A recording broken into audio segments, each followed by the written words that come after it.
प्रभु आपके वरदान का क्या हुआ? मैं नीचे कब आऊंगा? हमारा वरदान कभी विफल नहीं होता मनुष्य।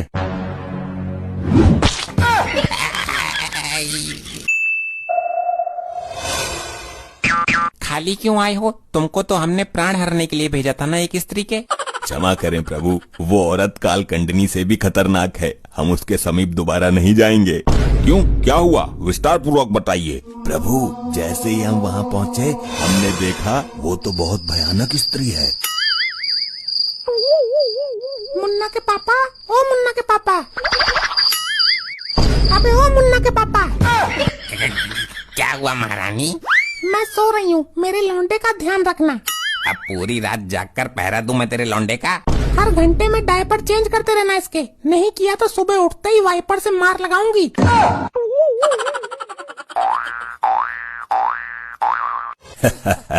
क्या जमाना आ गया, इस छोटी सी औरत को लेने के लिए 2 यमदूतों को आना पड़ा है। इसके लिए एक ही बहुत था। ये देखने में ही छोटी है, अंदर से बहुत खतरनाक है। ये निकालते हैं इसके प्राण, किंतु इसका आदमी हमें देख ना पाए और ना सुन पाए। बैठा बैठा सो रहा है नरमुंड, ये दोनों अंदर कैसे आए? कौन दोनों? यहाँ तो कोई नहीं है। लगता है तुम्हारी आंखों में मोतियाबिंद का पानी आ गया है, तुम 2 फीट के आगे देख ही नहीं सकते। हम तुम्हें लेने आए हैं, तुम्हारा समय पूरा हो गया है। अबे ये कौन है इतनी डरावनी आवाज वाले? कहाँ हैं? तुमको इतने भयानक आदमी नजर नहीं आ रहे? यार ये इसका आदमी तो बहुत डरता है इससे। ये है तो छोटी सी, लेकिन मोटर बड़ी वाली लगी हुई है इसमें। आखिर ये दोनों है कौन? मुझे तो इनसे बहुत डर लग रहा है, लेकिन दिमाग तो मेरे में बहुत है, दिमाग का इस्तेमाल करती हूँ। अब तुम मृत्यु को प्राप्त करने जा रही हो, इसलिए संसार से मोह माया त्याग दो। मैं नू कह रही थी जी कि चाय पियोगे? चाय? फालतू मत बनाना, क्योंकि यहाँ फालतू पीने वाला नहीं है कोई। मैं तुमसे नहीं पूछ रही हूँ। तो मेरे अलावा यहाँ है ही कौन? मारती रहती है, कान की ऐसी तैसी कर दी इसने। यार इसके तो हाथ बहुत चलते हैं, अपने पति की दुर्दशा कर दी इसने तो। जिसने अपने पति का ये हाल कर दिया वो हमारा क्या हाल करेगी? मुझे तो डर लग रहा है। डरते क्यों हो? यमदूत हैं हम, प्राण हरने वाले यमदूत। ये बताओ, मेरे लौंडे का डायपर चेंज किया तुमने? वो मैं करने ही वाला था। अबे क्या है ये? औरत है कि बवाल है? मैंने बोला था ना, बड़ी मोटर लगी है इसमें। अब इसके प्राण तो निकालो किसी तरह से। तुम निकालो, मेरा तो कलेजा कांप रहा है। चलो चलते हैं वापस, इसके प्राण लेने हमारे बस की ना है। आए थे इसके प्राण लेने, लेकिन इसका ये रूप देखकर हमें खुद अपने प्राण संकट में लग रहे हैं। चलो यमराज जी को ही भेज देंगे। जैसे ही हम वहाँ पहुँचे हमने देखा वो तो बहुत भयानक स्त्री है। देखने में छोटी सी ही है, लेकिन जब गरजती है तो राक्षसनी लगती है। उसका पति पता नहीं कैसे झेल रहा है। उसकी अपनी कोई इज्जत नहीं है और दूसरों की इज्जत करनी उसको आती नहीं। लज्जा से डूब मरो। कैसे यमदूत हो? एक छोटी सी स्त्री से डरकर भाग के आ गए। उसका छोटा साइज देखकर पहले मैं भी उसे ढोलकिया समझ रहा था, पर वो इतनी खतरनाक निकली कि उसके प्राण हरने की हिम्मत ही नहीं हुई हमारी। उसका भयानक रूप देखकर तुम्हारे मन में भय उत्पन्न हो गया। चिंता की कोई बात नहीं है, हम स्वयं चलते हैं। गुप्त जी आप भी चलेंगे हमारे साथ। प्रभु, उसके बारे में इतना सुनने के बाद तो मेरी भी हिम्मत नहीं हो रही है उसके सामने जाने की। गुप्त जी क्षमा करें प्रभु, क्षमा। आप मनुष्यों से डर रहे हैं? ठीक है प्रभु, लेकिन जाने से पहले मैं उसके बारे में कुछ जानकारी हासिल कर लेता हूँ। जल्दी इस लैपटॉप नामक यंत्र से पता करो कि ऐसी कौन सी शक्ति है जो इसकी रक्षा कर रही है और जिसके कारण ये इतनी भयानक लग रही है। प्रभु, वो शक्ति है मायावी। क्या मायावती? ये शक्ति है या इसकी माँ? मायावती नहीं प्रभु, मायावी। मायावी नाम का एक तांत्रिक है जो इसकी रक्षा कर रहा है, और जब तक वो तांत्रिक है इस औरत के प्राण कोई नहीं हर सकता।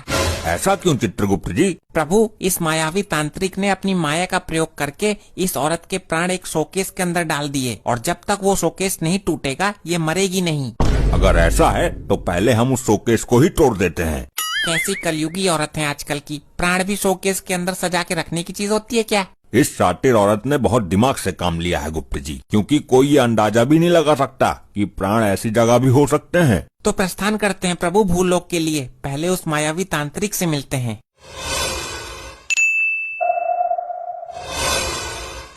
प्रभु, यही है वो मायावी तांत्रिक।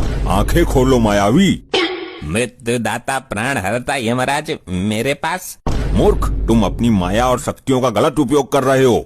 ऐसा मैंने क्या कर दिया प्रभु? कल भी मैंने यहाँ से 6 चुड़ैल पकड़ी थी जो आते जाते लोगों को परेशान कर रही थी।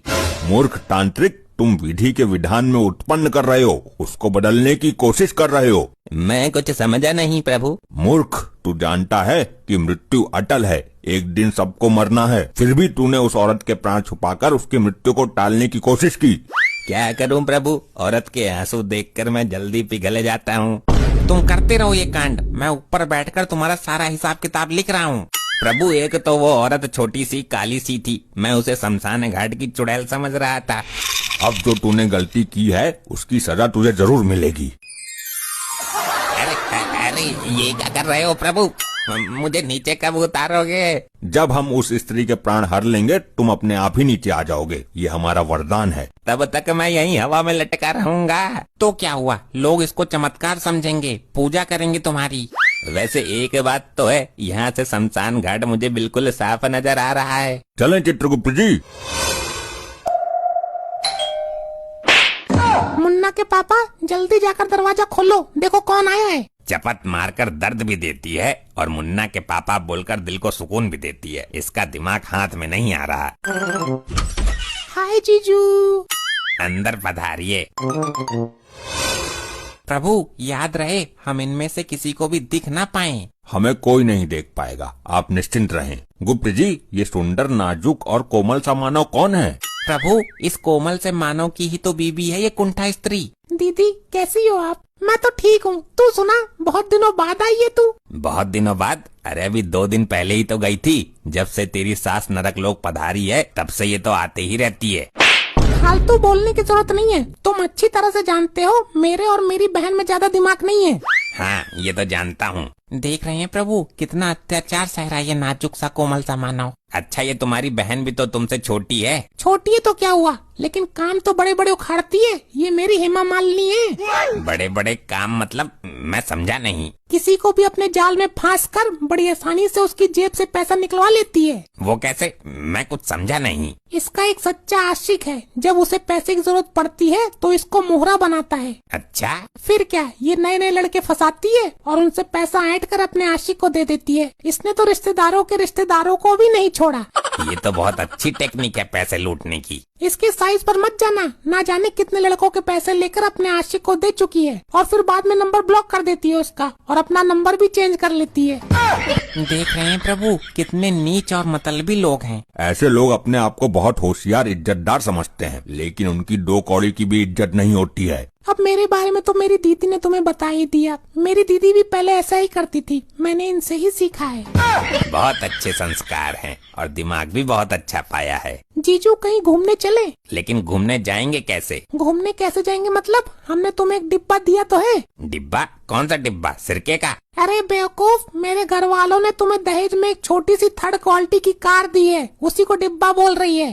प्रभु, अब समय व्यर्थ मत कीजिए, इस कुंठा स्त्री के प्राण लीजिए। यहाँ पर शोकेश कहाँ पर है? पहले मैं शोकेश तोड़ूंगा, उसके बाद इसके प्राण खुद ही निकल जाएंगे। प्रभु देखिए, वो रहा शोकेस, कितना सुंदर है देखने में। बहुत सुंदर है। लो, गया ये शोकेस भी। इस शोकेस की वजह से इतना उछलती है। मर गई। ये क्या हो रहा है मुझे? दीदी क्या हुआ आपको?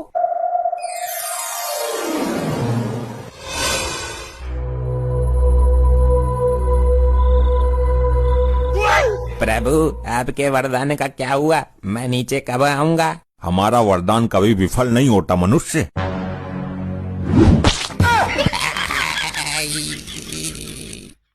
हे प्रियवाहन, जब तक हम बस्ती में घूमकर आते हैं तब तक आप यहीं हरी हरी घास का लुफ्त उठाइए। जो आज्ञा प्रभु, मैंने आपकी आज्ञा का उल्लंघन किया है कभी? आप जाइए, मैं यहीं मिलूंगा। लो बताओ, एक जानवर को पराये लोक में जंगल में अकेला छोड़ गए। लेकिन 1 सेकंड। अबे लंपट लोखंडे, देख पनडुब्बी, ये वही वाली भैंस है ना जिसने थाने में आकर सबको धोया था। हाँ, शक्ल से तो वही लग रही है। अबे लंपट, शक्ल से क्या पहचान रहा है तू? शक्ल तो सबकी सेम ही होती है इनकी, लंपट। मैं क्या बोलता हूँ सर, इसको पकड़ के थाने ले चलते हैं। अबे लोखंडे लंपट, पागल मत बन। भूल गया क्या उस दिन थाने में कितनी धुलाई की थी इसने हमारी? साहब, उस दिन इसने पी रखी थी। एकदम सही बोल रहा है तू। थाने में लेकर चलते हैं इसको, मैं इसे हरी हरी घास दिखाता हूँ। ले ले ले, ये खा। क्या हरी हरी घास खा रहा है पनडुब्बी? ये ले, ये खा। अब मजा आएगा भाई। अब इसका मालिक इसको छुड़ाने आएगा, फिर हम उससे पैसे लेंगे। अबे बेवकूफो। लंपट लोखंडे, तूने मुझे बेवकूफ बोला? मैंने कब बोला? मुझे लगा आपने मुझे बोला है। यार उल्लू बनाना बंद कर। हम दोनों के अलावा यहाँ केवल ये बेजुबान है और ये इस तरह बोल नहीं सकता। अबे गधो नालायक, मैं ही बोल रहा हूँ। कौन है? कौन बोला? भूत लंपट, भूत। ए भूत प्रेत, तुम लोगों का थाने में क्या काम भाई? किसी मरघट पे जाओ, शमशान खाली पड़ा है। अबे मैं बोल रहा हूँ, इधर देखो इधर। साहब, मुझे तो विश्वास नहीं हो रहा है, ये पनडुब्बी बोल रही है। क्या चमत्कार? चमत्कार हो गया ये तो। आपके श्री चरणों में मार्कंडे का बारंबार प्रणाम है जी। हाँ हाँ, प्रणाम प्रणाम। सौभाग्यवती भव, पुत्रवती भव, शीघ्र ही गर्भवती भव। ये कैसा आशीर्वाद दे दिया महाराज आपने एक पुरुष को? इन सब बातों को छोड़ो, ये बताओ मुझे यहाँ क्यों लाए हो? पहले आप ये बताइए श्रीमान कि आप बोल कैसे सकते हो? क्योंकि मैं एक साधारण भैंसा नहीं हूँ, मैं साक्षात यमराज जी का भैंसा हूँ। मजाक मत करो, मैं तो पहले ही डरा हुआ हूँ। आपके गर्भवती वाले आशीर्वाद से घबरा गया मैं। थोड़ी सी भी अकल रखता है या नहीं दिमाग में? मूर्ख बुद्धि, जानवरों का आशीर्वाद नहीं फलता। बेवकूफ गधे नालायक। वैसे महाराज जी, आपको इनके असली नामों का पता कैसे चला? चुप बे लंपट, तुझे सस्पेंड करने की हैसियत रखता हूँ मैं। प्रभु, आपका भैंसा तो यहाँ कहीं दिखाई ही नहीं दे रहा है। ध्यान से देखिए गुप्त जी, आंखें खोलकर। यहीं कहीं झाड़ियों में चल रहा होगा। प्रभु, मैंने हर तरफ दृष्टि डाली है, कहीं नहीं है। ये आखिर हमारी बिना आज्ञा के कहाँ जा सकता है? प्रभु, मुझे तो शंका हो रही है, कहीं कोई मानव उसे बंदी बनाकर तो नहीं ले गया। असंभव, हमारा भैंसा कैसे चोरी हो सकता है? ये यूपी बिहार है प्रभु, यहाँ तो बड़े बड़े मंत्रियों की भी भैंसें चोरी हो जाती है। जल्दी से इस यंत्र से पता कीजिए कि वो कहाँ है। वहाँ यमलोक में आत्माएं तांडव मचा रही हैं। अनर्थ हो गया प्रभु, अनर्थ। फिर अनर्थ? अब कौन सी घटना घट गई है? प्रभु, लैपटॉप डाउन हो गया है। डाउन कैसे हो गया? यमलोक में तो बैटरी फुल थी। प्रभु, लगता है बैटरी ढीली पड़ गई इसकी। हम अभी अपनी दिव्य दृष्टि से पता करते हैं। क्या हुआ प्रभु, कुछ पता चला? हमारा वाहन इस दिशा में कुछ दूरी पर हमें मिल जाएगा।